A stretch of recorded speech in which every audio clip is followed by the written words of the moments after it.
This week, we talk about our biggest press release pet peeves. Then Suraj Patel, Chief Security Officer at Contrast Security, joins us to talk about why less is more for static application scanning. Finally, in the enterprise security news, Wiz raises $250 million at a staggering $6 billion valuation. Gretel AI, another privacy engineering startup, raises $50 million. ForcePoint acquires BitGlass.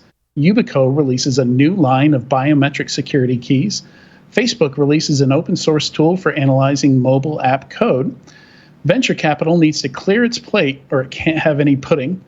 Maritime security has a lot of security work to do, and don't forget to stick around for the weekly squirrel. All that and more on this episode of Enterprise Security Weekly. This is Security Weekly, for security professionals, by security professionals. Broadcasting live from G-Unit Studios in Rhode Island, it's the show where we talk security vendors and aren't afraid to name names. It's Enterprise Security Weekly. When it comes to your network, visibility is imperative because you can't secure what you can't see. Riverbed's network performance management solution gives you 100% network visibility 100% of the time. Now you can resolve performance issues and security threats up to 90% faster and reduce response time, damage, and cost spent on remediation and containment efforts. Connect with Riverbed today and learn how their NPM solution can protect your network by visiting securityweekly.com/Riverbed. Whether your biggest cybersecurity concern is ransomware, unprotected network devices, zero trust success, or auditing your supply chains, firmware security is critical. Eclipsium's enterprise firmware security platform helps you identify devices and their firmware, verify the integrity of firmware wherever it's used, and fortify firmware throughout active remediation and automated patching. Visit securityweekly.com/Eclipsium to try out Eclipsium or learn more about enterprise firmware security. Welcome to Enterprise Security Weekly. This is episode 246, recorded on Wednesday, October 13th, 2021. Yes, I did get that right. I'm your host, Adrian Sanabria, and today is National Emergency Nurses Day. Thank you to all the nurses that deal with the biggest emergency in most people's lives, literally. Joining me today is Mr. Paul Asadorian. Hey, it's good to be here, Adrian. That's a new thing I'm throwing in is... looking at so I started out okay, let's do something silly, and I might with future ones, because there's all these today's National Peach Cobbler Day and stuff like that. You know what tomorrow is? What? It's National Father's, Brother's, Nephew's, Cousin's, Former Roommate Day. Did you get that reference? No. Spaceballs. No, I did not get Spaceballs. Oh, wow. Okay. It's been a while. I was like, there's something that's way too specific. Yes, there's something I'm not getting there. A line from Spaceballs. But yeah, I saw that, they've had a heck of a year, 2 years. So I was like, I gotta give a shout out there. Absolutely. To emergency room nurses. Yeah, it's a different day that every day there's a day dedicated to something. Yeah, no, like tons of stuff per day. It gets crazy. And there's a SOC Analyst Appreciation Day coming up. There is, next Wednesday. Yep, week from today. And ESW will be part of that. So really excited about that. It's going to be fun. Security Weekly Unlocked will be held in person this December 5th through 7th at the Hilton Lake Buena Vista. Keynotes from Alyssa Miller, John Strand, Leslie Carhart, and Dave Kennedy. Visit securityweekly.com/unlocked to register and check out our rockstar lineup. All right. And for our first segment today. I was also, during this segment too, let's not forget to talk about John's tweet, which I really love. That you and I both analyzed it. So we should be able to work it kind of into this conversation, right? I think it's very relevant. Yeah. So before we get started on this first segment, somebody in the Discord mentioned Shatner. We were talking about dad jokes a lot today, and I saw a great meme where somebody recolorized the uniforms and said that the Blue Origin passengers were worried about the new uniforms, and they had recolored everyone's uniform except for Shatner's to red. He's like, is he like 90 something years old? He's up there. Yeah. I was surprised when I heard the announcement, because it's I'm sure you have to be in certain shape to be able to handle those kinds of G's on the way up. 90 years old. And wow. He did a rendition of Rocket Man? Didn't he do it? He did a rendition of Rocket Man. We got to get that during the break. It's very he could do another one today. Right? When is it? Very relevant. Yeah, it's happening today, right? When did I don't know precisely when they're lifting off, but exciting stuff. I didn't realize that they had another one planned so soon after the first one. Craziness. Anyway, what are we talking about? We are talking about press releases today. Yay. And to put us in the right context and mood for it, I got a clip ready. I think Johnny and Gus have ready to go here. So McAfee allows you to accelerate digital transformation by leveraging the agility and innovation velocity offered by cloud-native applications hosted across private, public, and hybrid clouds. Oh, Adrian! Oh, that made Adrian actually physically hurt. He's like in physical pain right now. Every single word, and it broke me. You lost me at McAfee. Right. It's too bad Tyler isn't here today. But yeah, it's we read a lot of press releases here, and it's sometimes they're fine, but oftentimes, third, fourth time reading it, we can't make heads or tails of what they're announcing, and if it's not that, it's something frivolous. It's we hired a new VP of sales or something like that. I thought you did a good job of categorizing them, Adrian, and I think you really did capture the what's wrong, right? Yeah. So, again, I've unfortunately had to write some of these, and I've done my best, and I've been in the position where I tried to push back on some of these issues, and really did my best not to fall into any of these traps. But basically, I've put together a few categories here. The first of which is frivolous press releases. So I mentioned we hired a new VP of sales. You see that all the time. I tend to skip over those for the show, but there are a certain number every week where they are announcing personnel changes, additions, removals, replacements, sometimes even promotions, right? And very, very rarely is it something that is relevant. Sometimes it is. Sometimes you should release a press release for a personnel change, but oftentimes you shouldn't. And I feel like that's the one that suffers from, well, we need to put out a press release just because, and that's not why. I remember having conversations, because I've written press releases as well, which I think is good. I think it gives us a little more clout to do this segment, right? The fact we've both written press releases for vendors while working for a vendor.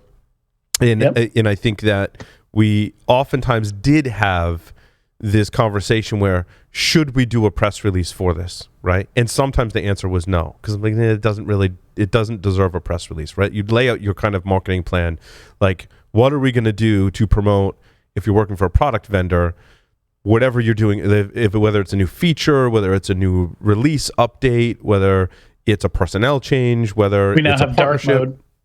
What's that? Yeah, we now have dark mode. So let's do a press release because we have dark mode, right? And so we would be very specific about, okay, this kind of class of announcement should have a press release. But this class, we mention in our podcast, and we put out a blog post, and we do maybe a YouTube video or maybe some combination depending on the significance of the feature and or announcement.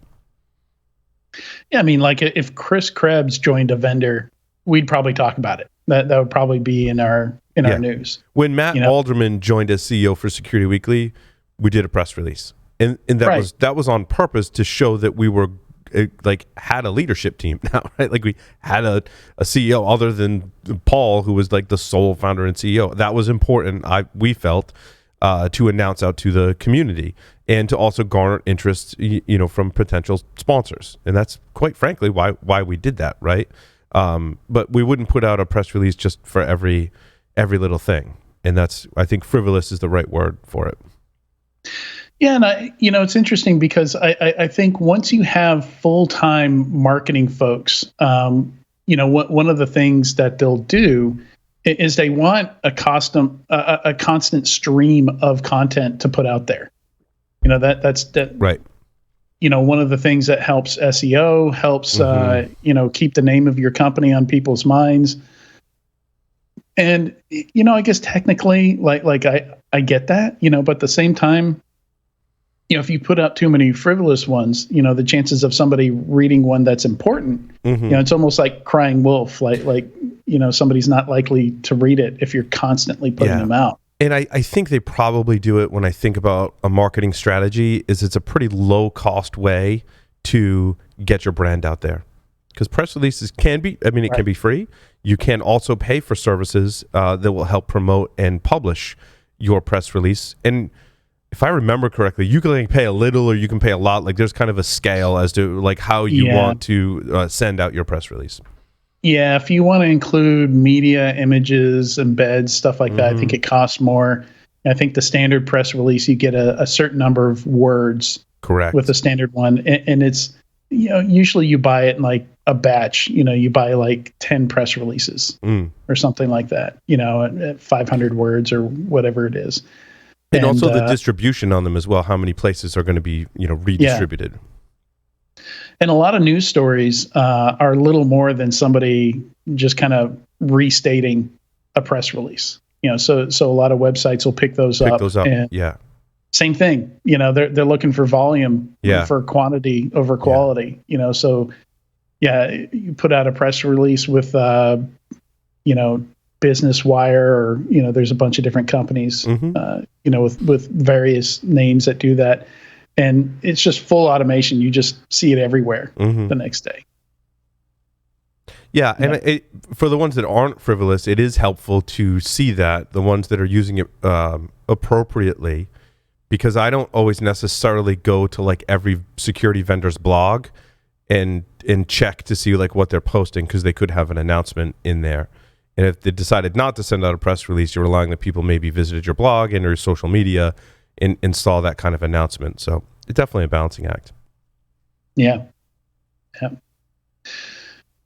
So, one of the other, let's jump to one of the other types here. So I think the one that gets commented on most on this show are the ones that are just unintelligible. You can't figure out what they're trying to say. Yeah. And sometimes we include them for that reason, just because either we can't figure it out because it's poorly written, or we can't figure it out because they have just stuck every possible buzzword and adjective in every corner of that press release. Yeah, I think your number 2 and your number 4 are definitely related, but are definitely two different things.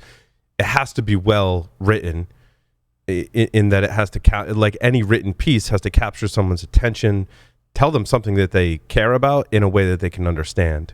And I think the unintelligible comes from, you read the opening statement, that's where people are going to start, and you can't figure out what they're trying to say. I mean, typically the opening statement is something about the company, right? It's XYZ vendor, comma, what they do in half a sentence has announced this particular feature, right? Or this, whatever the announcement is. Oftentimes if that's unintelligible, like you're in for not a good time reading the rest of it. And you can kind of tell. You can tell, when they're trying to cram like the company byline, or like they've got an elevator pitch or something like that. You can tell when they're just trying to cram that in there. And I think part of this is what I call written by committee. Where the product manager, the CEO, like everybody's reading over this press release and trying to cram in what's important to them, right? But I think that sound advice, Adrian, is assign this task to one person, or make at least one person responsible for collecting stuff from maybe those particular groups, and then writing the press release. I think when it is written by committee, we end up with on it, because you oftentimes the founder and or CEO will have a quote in there. The product marketing is typically the ones responsible for crafting the press release, but then you've got product management that may also want to look at it, and then you may have another group entirely dedicated to public relations or PR that may also be in the mix. And I think when all four of those kind of groups are like hands-on, like all trying to write at the same time or write their pieces, you get something that just makes absolutely no sense. Yeah, and I think there's a press release is big enough that there's a place for some of that stuff. Like if the CEO really wants to put something in there, give them a quote in the press release. And they can say whatever the hell they want. There have been some really bad quotes, but also some really good quotes from executives at security vendors specifically. Some quotes I'm like, I really like that quote. That was a very intelligent statement, and it made me think differently about something. Yeah, and I've got some good and bad examples here. So I want to see how these hit you, Paul. So Arendir is the developer of a neural tapping technology based on mobile devices that allows for a next-generation AI-powered authentication, identification, encryption, and bot segregation platform. Yeah, that's when I have no idea what you just said. Like, I have no idea. I don't either. A lot of buzz. I mean, that hits on unintelligible, excessive hyperbole. It's a good one. I mean, it borders on being offensive, because it's almost like, we're just going to throw out neural tapping technology with no context and make you feel dumb. But now I looked up the definition of hyperbole, and it's accurate up to a point, like exaggerated statements or claims not meant to be taken literally. But I think it's the intent of the author for that to be taken literally. However, they definitely are exaggerated statements, perhaps.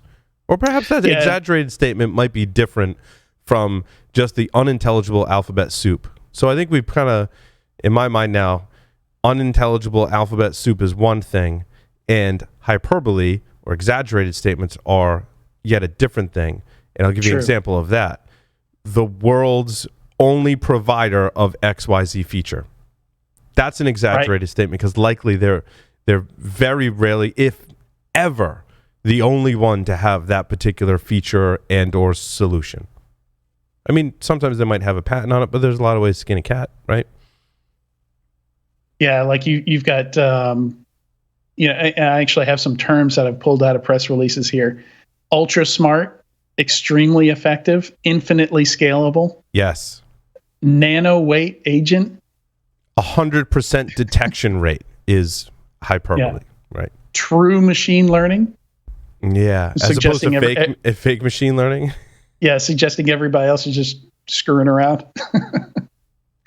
Usher in a new paradigm, and like there's innovation in almost every press release. They talk about innovation to the point where, people don't know what innovation looks like anymore, or what it actually is. Revolutionize the industry.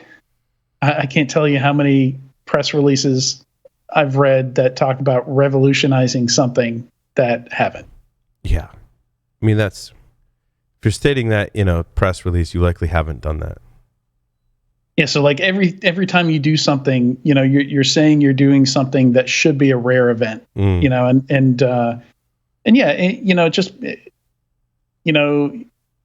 it becomes difficult to separate the stuff and I guess that's why we're around, right?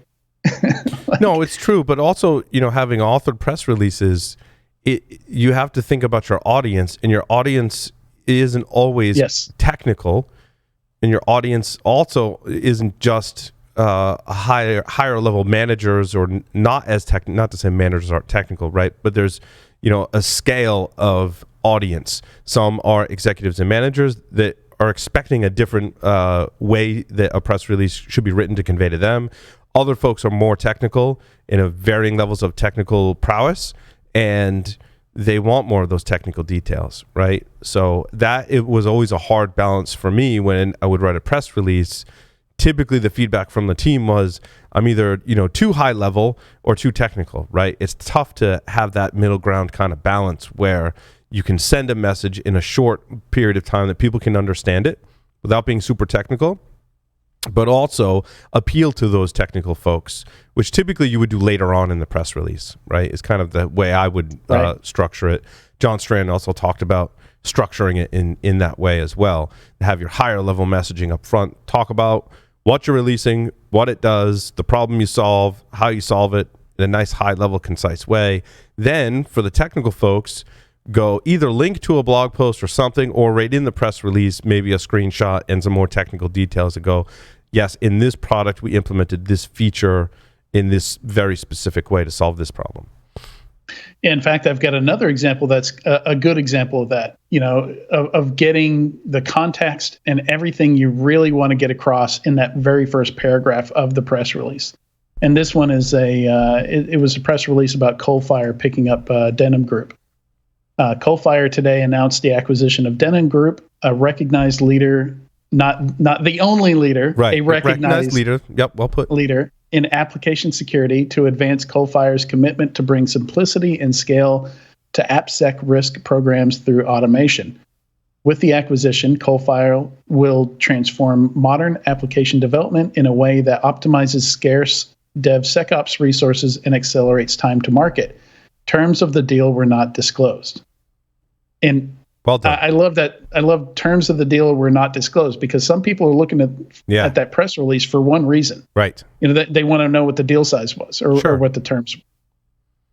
Yeah, no, I like that one. Well, because they hit on problems. Scarce resources in DevSecOps is a established challenge that we have. Yeah, and if I didn't know what Denim Group did, that paragraph answers that. The deal rationale is in there, the reason that they acquired them, and what they're planning on doing with them in the future. Mm-hmm. So just killed a lot of birds right in that first paragraph, and then in the other paragraphs you can go deeper into different things. And but you raised a good point. Why are you writing the press release in the first place? I've seen companies write press releases just to get the attention of a single investor that they're courting. Mm-hmm. So that press release isn't written for everyone. It's written for a very specific group. Correct. To get their attention, to impress them, to maybe grease the wheels of this funding round that they're hoping to raise. Yep. So consider the goal of the press release, the audience. I made a list here of things you should consider or do when writing a press release. Get the important stuff out of the way first. That last example is a good example of that. Short, clear sentences. Mm-hmm. Sometimes these, I've got one example here that has. Where was that? Yeah, you end up with run-on sentences in there. Yeah. Here's one. It's very easy. Press releases are an interesting place that just breeds run-on sentences because you're trying to convey so much. And I don't know, it happens that way in a press release, I find. Yeah, it almost reads like contracts. Legal language is the worst at, you can fill an entire page with one sentence because it's a huge list of all the things that apply to that legal statement. And here's a good example. The Mesh 7 solution empowers development, security, and operations leaders to address observability, security, and compliance for cloud-native, API-based, and other distributed applications. It's a lot to take on in a single sentence. There were 3 lists of 3 things a piece in that statement. And it's just too much. I would pick the most important pairings in there. I've noticed that that's something that people do when they can't decide on what term is the most important. Yeah. Or they want to convince you that they, that they're not just focused on one thing, that they're focused on something more broad. That they end up with these lists, and it's almost always 3 things. Yeah, well, because it creates more words to break those things out. Yeah, because they would say, for developers, we implemented this feature because of XYZ, but for SOC analysts, we implemented this feature for XYZ. So it tends to get longer. And if you're paying per word or constrained in a press release, you want to cram all that into, a run-on sentence like you described. Yeah. Yeah, so let's see. Short, clear sentences, short, clear title. I've seen some ridiculous titles, like 50 to 70 word titles, that try and cram, again, like a list of things in there. Kill the embellishment, and then because it destroys readability. And then, in press releases these days, they don't have to just be text. You can, like you said before, you can include screenshots. You can link to stuff outside the press release with more information. Videos. I mean, it's fairly common these days to see somebody come out with a press release, but also have a blog post, or more than one blog post even. We would do that at Tenable for larger announcements. We'd have a press release, but to back up that press release, we would record a podcast episode, we would do a blog post, and we would do sometimes a video. I would actually do a video to show the feature. Like if you're announcing a new feature, which I haven't seen this in some time, maybe you have your own podcast or you're doing a podcast with us or whatever, talk about that in that podcast, but also have a video, a demonstration of it to actually show like a screenshot movie of this feature in action. And that doesn't always necessarily translate, obviously, to every press release, even every product feature. But for the ones that do, that's super helpful to folks like us and folks, defending enterprises today. Like, what does this actually do? And new customers can see that it's a feature that solves this problem. But also, I liked it for existing customers for customer retention. Because you may have the product and you're seeing this press release and you're like, oh, cool. Like the thing I own now does this. Like, where is that in the interface and what version is it in and how does that work? And you don't want to have to like dig through documentation or create a support ticket. But if they could see a video of like, you go here and then you go here, and in this version, this is the functionality you get, it increased adoption. Yeah, and it's almost like a whole media kit to go along with it, right? It's like when somebody releases a music album or something like that. Like that used to be the case. Like they'd announce a tour. There'd be like music videos that would come out with it. It would be a whole event, right? Right. So another thing that I'm not sure if this probably falls under the hyperbole section, and there's probably a better term for that. Hyperbole probably wasn't the best term. But another one that irks me is when the press release, especially in the title, promises something, and you read the press release and it's not there. It's not in the press release. Like they never get to it. They never explain what it is. Like it kind of teases it in the title and completely lets you down when you read it. I don't know if you've read any like this. XYZ vendor announces XYZ feature to combat ransomware. And then you read it and you're like, wait, how does that help me? How does that help me with ransomware? Exactly. Yeah. And my example is that I dropped it in the Discord. Herasoft, the premier ransomware-proof solution for enterprises, raises $5 million in its Series A investment round to combat trillions in yearly cybercrime damages. Just in the title, like that's hit me with so many things. Like, first of all, you're raising your Series A. It's a tiny Series A. These days, $5 million is a tiny Series A. So you can't be the premier anything, because you're brand new. You don't have any customers probably at this point. Or if you do, very early customers. I can't figure out what they do when I read that press release.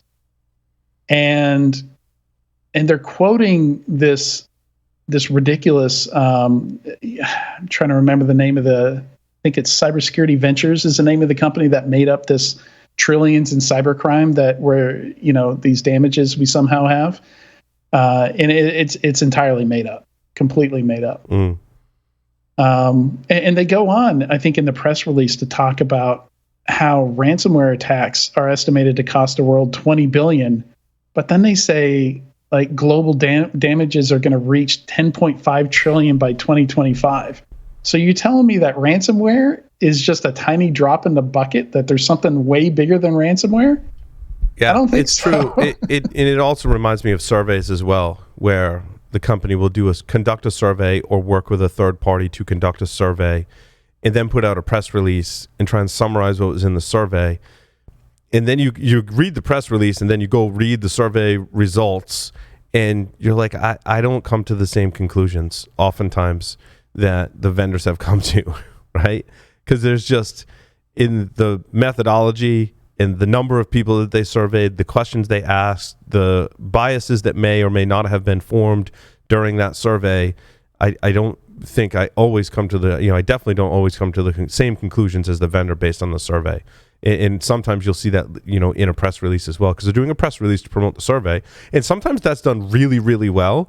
And oftentimes it's done very, very poorly. Like there's just way too many holes in the story. Yeah, and then the other pet peeve they hit is their solution is ransomware proof. Yeah. Any unhackable ransomware proof, like silver bullet type statement, just. And I know it's not just me. From talking to a lot of people, I know it rubs a lot of people the wrong way. Like it's an easy way to immediately lose a huge chunk of your audience. Yeah. Because objectively, it's an untrue statement. Your zero trust next generation single pane of glass. And when you dig into it, this tiny thing in this tiny corner that they're doing, maybe you can make an argument that, it's not going to be susceptible to ransomware, which means people are just going to go around it. Like it doesn't protect the business. It just protects itself in this tiny use case, in this tiny corner of all the stuff that your business does, and completely ignores the fact that, criminals will just, hack the thing next to it. Right. It's like,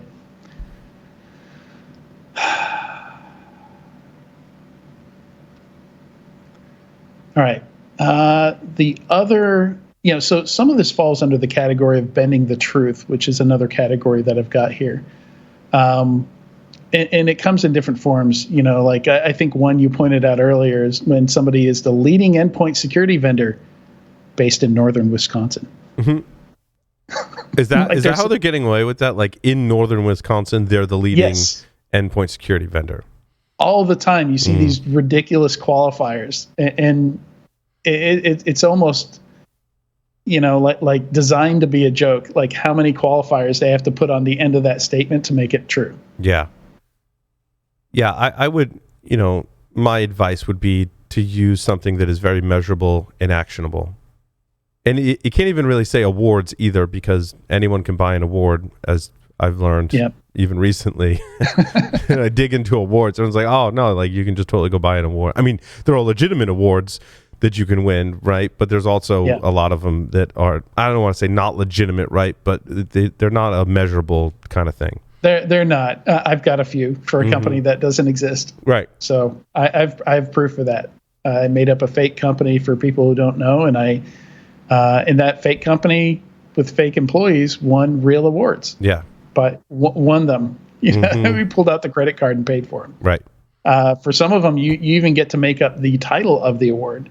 So, I mean, the award's essentially like another press release. Yeah. Like you can just write whatever you want. You're just paying to say whatever you want. It doesn't have to be true. Mm-hmm. The first cloud security solution ever that both integrates with Linode and defaults to dark mode. Yeah. I made that one up. No, that's a good point. Yeah. So be mindful when you're writing these and when you're reading them, right, of all these things that we discussed, certainly. Yeah. Yeah. And on the other hand, like I'm making fun of this dark mode thing. When Slack finally put dark mode into their app, that was absolutely a press release moment. Like there are all these hacks, like people have been asking for it forever. So it was a pretty big deal when they included dark mode. But for your average, network detection response or EDR vendor, no. Agreed. And then the last category is FUD. Is the stuff that's we don't see as much FUD as we used to. But I've got an example here. And this is copy and paste straight out of it. If you've ever watched a show like 24, then you know that a terrorist attack done by way of hacking into a public utility systems is one of the scariest threats to public safety. Imagine someone getting control over a power plant or many power plants and shutting down a whole region's power supply. Now imagine it happening to an entire country or continent. Like they totally That's straight out of a press release. I mean, they could have used a real world event and not from a TV show in that example specifically. But they could have talked about Russia's attack on Ukraine. Right. Instead of a TV show, a fictional TV show, right? Yeah, you use an example. Mm-hmm. I mean, for people that understand how those power grids work, like the amount of hacking you'd have to do to take down a continent, or even an entire country. And then they go on to talk about water supply. Like here in the U.S., you would have to hack like 100,000 different organizations, to do anything to the water supply in the entire country. I don't know. I kind of like that story that came across our desks this morning, where the high school student took over an entire district worth of TVs and projectors and rickrolled everyone. We'll talk about that more maybe later, or maybe tomorrow night as well. I'm sure it'll come up. It was pretty amazing. Still not at the scale that you're talking about, though. Right. All right, what else here? All right, one more thing. We got to wrap it up. Yeah. So, I think in some of these cases, like, life gives you lemons. And the example I've got here is the Norton LifeLock Avast merger. Like, you're going to be in a position where if you're writing that press release, you have to make it sound like a win, even when it's not. Yep, a lot of times, tail between your legs kind of situation. Like consumer AV is desperately clinging to relevance, but you still have to write it as if it's some kind of amazing event. Yep. All right.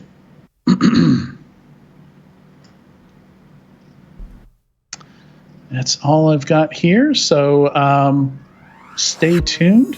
We'll be back in just a few moments to talk application security scanning with Surag Patel from Contrast Security.